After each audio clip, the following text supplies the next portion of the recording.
हमारे साथ हमारे को ओनर शायान सलमान और ऑफ कोर्स हमारे ब्राइट सुपरस्टार इंशाल्लाह फ्यूचर के भी इरफान न्याजी, जो पिछले साल हमारे इमर्जिंग प्लेयर थे और उसके बाद आपको पता है पाकिस्तान के लिए रेगुलरली खेलते रहे। मैं Haider as a team director, जो वापस सवाल है जैसे भी आप प्रोसीड करना चाहिए।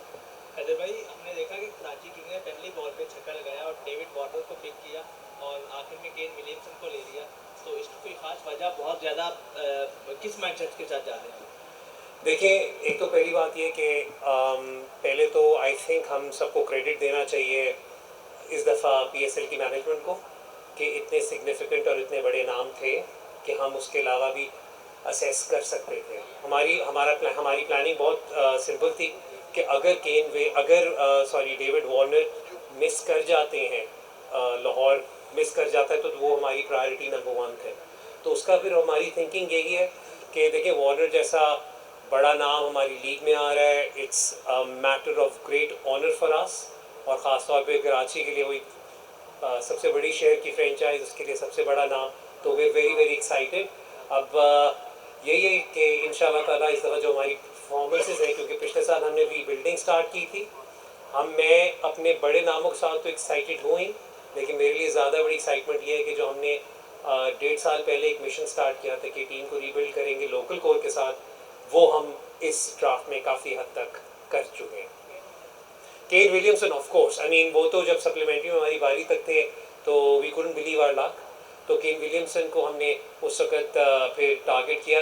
लेकिन मैं सबको ये भी बताता चलूँ, केन विलियमसन की अभी पार्शियल अवेलेबिलिटी है, वो शुरू में कुछ ज़ाती कमिटमेंट्स की वजह से वो थोड़ा सा लेट ज्वाइन करेंगे, लेकिन हम भी just couldn't let go of someone like Kane Williamson. जी बिल्कुल। अच्छा, मैं बहुत लाइट अंदाज में नेक्स्ट जनरेशन है ये कराची किंग्स की, आज आपने सुन ली, मतलब सारी ड्राफ्ट किया, कैसा एक्सपीरियंस रहा और किस तरह का फीड रहा, और फ्यूचर में आप कराची किंग्स को कैसे देख रहे हैं? I'm really excited for the future of Karachi Kings. The management is amazing. We left this year's draft up to them and put full trust into them this season. And I'm really excited for the next few seasons because I feel like the way it's going on right now, the way the team has been revamped, the way we've done stuff this year and last year also has really changed the way Karachi Kings is now looking. And I'm excited for the future of that as well. जी राम। अस्सलाम हैदर भाई, मेरा question दो players को लेके है, एक आमिर जमाल और एक खुशदिल शाह। इन दोनों को आपने पिक किया, इन दोनों की पिक के हवाले से मैं थोड़ा सा जानना चाहूँगा, क्योंकि खुशदिल के साथ तो आप पहले भी मुल्तान में काम कर चुका, बड़ा हाईली रेट उसे करते हैं। आमिर जमाल के पीछे क्या थॉट प्रोसेस था आपका? Thank you. खुशदिल का आपने मुझे खुद बता दिया, जिस तरह मतलब जो ये जानते हैं वो ये कि PSL 3 खुशदिल ज़ल्मी के लिए इमर्जिंग खिलाड़ी खेले थे, PSL 4 तक खुशदिल हर एक के प्लान से बाहर हो गए थे। तो मुल्तान सुल्तान्स में जब मैं उधर था तो हम खुशदिल को लाए, खुशदिल ने बहुत बड़े बड़े मैचेस हमें जिताए, और उसमें मैं मतलब आई नो हर प्लेयर का अच्छा टाइम बुरा टाइम आता है, लेकिन जो सबसे बड़ी बात थी वो ये थी कि जो खुशदिल का स्किल सेट है वो पाकिस्तान में प्रॉबली सिर्फ 3 के 4 बैटर्स ऐसे हैं जो काम करते हैं, प्लस खुशदिल आपको बॉलिंग ऑप्शन भी देते हैं। तो जब खुशदिल ड्राफ्ट में रिलीज़ हुए तो we couldn't believe our luck कि ना सिर्फ वो रिलीज़ हुए हमारी बारी डायमंड में पहली है। तो उस वक्त बस हमें थोड़ा सा ये गैम्बल करना था कि हम पहले खुशदिल को लें या पहले अब्बास आफरीदी को लें। जब हमने देखा कि ये ड्राफ्ट में, तो खुशदिल पे तो मैं बहुत एक्साइटेड हूँ। आमिर जमाल का भी ये था कि देखें, जब हमारी गोल्ड की बारी भी ज़रा पीछे थी, तो जब आपको पाकिस्तान का एक इतना इस्टेब्लिश्ड इंटरनेशनल क्रिकेटर मिले, और आप ये भी देखें कि हम अपनी लोकल कोर पे फोकस था हमारा, तो उसमें फिर हमें Aamir Jamal diamond level player जो हमें गोल्ड में मिल रहा हो, तो we had to take that opportunity. ख़ास तौर पर जब आप देखें कि आमिर जमाल आपको बैट से भी बहुत कुछ ऑफ़र करते हैं, बॉलिंग से भी बहुत कुछ करते हैं, और सबसे बड़ी बात सेम मिला के किया जाए नहीं। हाँ, तो ये एक बहुत ये इरफान के लिए, ये वो इरफान की पिक है, डन हो गया। चल जी इरफान भाई, PSL में हमने देखा कि मोस्टली आप कराची से भी जो लोअर ऑर्डर में बारी लेने के लिए आते हैं, क्या हम देखेंगे थोड़ा कराची किंग्स की तरफ से जब हम डोमेस्टिक क्रिकेट PSL लाइव देख रहे हैं तो उसमें ऊपर थोड़ी बारी लेंगे? और साथ ये भी बता दीजिएगा क्योंकि अप्रैल में मई में PSL होनी है, तो तब फास्ट बॉलर और बैटर बहुत ज़्यादा इंपॉर्टेंट होते हैं, स्पिनर को इतनी ज़्यादा हेल्प नहीं मिलती, तो उसके हवाले से अपने कम्बिनेशन का भी बता दें। फास्ट बॉलर और बैटर पूरे हैं? फर्स्ट ऑफ ऑल तो मैं ये तो श्योर नहीं बता सकता कि मैं किस नंबर पर बारी करूँगा, लेकिन कोशिश यही है कि जिस नंबर पर बारी मिलेगी तो मैं अपनी टीम के लिए सबसे अच्छा करूँ।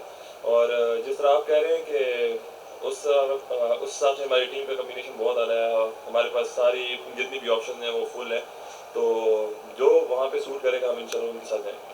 अच्छा इरफान, हैदर भाई, हमने देखा है डेविड वार्नर आपने ले लिए, केन विलियमसन ले लिया, शान मसूद ले लिए, तीनों टॉप ऑर्डर के बैट्समैन हैं। तो कहीं आपने अपने लिए खुद के लिए मुश्किल क्रिएट तो नहीं कर ली कि किसको खिलाना है? साथ नीचे अगर हम आमिर जमाल और हसन अली को देखें, वो भी सेम लाइफ प्लेयर्स हैं, तो कहीं आपने अपनी मुश्किल तो नहीं क्रिएट कर ली कि किसको प्लेइंग इलेवन में लाना है, किसको ड्रॉप करेंगे? वो नहीं, अंग्रेजी में कहते हैं गुड हेडेक टू हैव।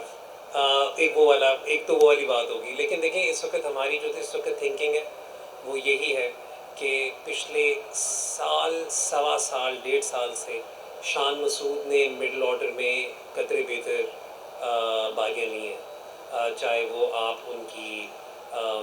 उनकी काउंटी की सिचुएशन देख लें, पाकिस्तान के लिए भी जब वो खेले थे, ये बात अलग है कि अब उन्हें पाकिस्तान से भी T20 खेला, बहुत अरसा हो गया, तो 4 पे खेले थे। फिर उसके बाद आप जो अभी रिसेंटली हैम्पशायर था उसमें भी 4 नंबर पे खेले थे। तो हम लोग इस वक्त इस फ्रेम ऑफ माइंड के साथ थे कि हम शान पर, और अगेन उन्होंने एक बात की, मैं उसी को ज़रा थोड़ा सा यहाँ पे भी करता चलूँगा, हम थोड़ा सा एक्सपेक्ट कर रहे हैं अप्रैल मई में ड्रायर विकेट्स, ड्रायर कंडीशंस, जहाँ पे बीच में अगर हमें शान मसूद एक लेफ़्ट हैंड ऑप्शन देते हैं तो हम फिर काफ़ी हद तक कुछ चीज़ें सिक्योर कर सकते हैं। प्लस लेफ़्ट राइट का कॉम्बिनेशन हमें थ्रू आउट मिल रहा है, तो हम लोग उस सेंस में जो हमारे प्लेयर्स बहुत फ्लेक्सिबल हैं, Warner, Vince, Seifert, Kane Williamson, इनमें से जो भी खेल रहा हो, हमने एडम मिलने को भी टारगेट किया हुआ है। तो हमने बस अपनी बेसिस कवर की हैं। प्राइमरली थिंकिंग यही है कि टॉप ऑर्डर जो होगा तो फ़ौरन होगा, और मिडिल में अब आप ये भी देख लें कि क्योंकि खुशदिल भी हैं, इरफान भी हैं, अराफात भी हैं, और अगर हमें कहीं पर ज़रूरत पड़े 4 सीमर्स खिलाने की तो आमिर जमाल भी हैं। तो आमिर जमाल और मैं हसन को थोड़ा सा डिफरेंट रखूँगा, क्योंकि आमिर जमाल शायद आपको बैटिंग में कदर ज़रा ज़्यादा देते हैं, जबकि हसन पिछले साल आई नो उनकी परफॉर्मेंसेज अंडर द रेडार चली जाती हैं, बट आप किसी भी मेजर से अगर देखें तो पिछले साल he was one of the top 6 performers of the PSL। तो वी वेल कवर्ड अल्हम्दुलिल्लाह उस सेंस। Second last question. अच्छा इरफान, मेरा आपसे सवाल है कि आप अभी अपनी कैटेगरी से सेटिस्फाइड हैं, जिस कैटेगरी में आप फॉल कर रहे हैं, और दूसरा कि कोई ऐसा प्लेयर जो कि आप समझते थे कि काश ये प्लेयर कराची में होता और आप लोग उन्हें पिक नहीं कर सके? फर्स्ट ऑफ ऑल तो मेरे ख्याल में मर्जिंग के बाद जो कैटेगरी होती है सबसे बड़ी यही होती है गोल्ड, और इतना ही जंप होता है 2 स्टेप भी। और कुछ प्लेयर्स देखें, जितने भी हमने चूज़ करने थे उनमें से मोस्टली हमने चूज़ किए, और 1-2 हैं जिनमें फ़हीम भाई थे और एक आधा और था जिनका हम कोशिश हमारी यही थी कि हम उनको पिक करें, लेकिन उनकी रिप्लेसमेंट में हमें अच्छे प्लेयर्स मिले। Last question. मैं यहाँ पर एक वही वाली चीज़ जो इरफान की, मैं उसे एलैबोरेट कर दूँ। जो आपके PSL के कवानीन है उसमें ये होता है कि जब आपका इमर्जिंग खिलाड़ी जो होता है, जब वो इमर्जिंग से निकलता है तो वो अमूमन सिल्वर तक जाता है और वो मैक्सिमम गोल्ड तक जा सकता है, उससे ऊपर जा नहीं सकता। तो ये रूल की बंदिश की वजह से जो इमर्जिंग खिलाड़ी होते हैं गोल्ड से ऊपर नहीं जा सकते। हैदर भाई, मोहम्मद अब्बास अफरीदी के बारे में बताइएगा। वाइल्ड कार्ड पिक है आपकी, तो उसके आने से आपकी टीम का कम्बिनेशन कितना बेहतर होगा और इसके पीछे क्या थॉट प्रोसेस? सबसे पहले तो इसमें सबसे बड़ा थॉट प्रोसेस तो ये था कि ये काफ़ी हद तक वो एक होम कमिंग है मोहम्मद अब्बास अफरीदी की, क्योंकि अब्बास अफरीदी ने अपना PSL का करियर कराची किंग्स के साथ as an emerging player start किया था, फिर मैं ही मुल्तान लेकर गया था, मैं ही वापस कराची लेकर आया। तो हमारे लिए बहुत ऑनर की बात है कि जो खिलाड़ी हमारे लिए पहले इमर्जिंग खेल चुका था और उस सीज़न में, जिस सीज़न में कराची जीता था गालिबन, वो अब इस लेवल पर है, is one of the brightest stars, और उसके स्टैट्स भी ऐसे हैं कि वो जस्टिफाई करता है कि उसे ऊंची कैटेगरी पे उठाया जाए। देखिए, कवानीन आपको रिक्वायर करते हैं कि एक पाकिस्तानी को आपने प्लैटिनम में लेना ही है, और जब पाकिस्तानी कोई अवेलेबल नहीं था प्लैटिनम में तो हमें भी और कोयटा को भी वाइल्ड कार्ड इस्तेमाल करना था। तो उस वक्त फिर हमारी असेसमेंट ये थी कि अब्बास अफरीदी हमारे लिए ज़रूरी है।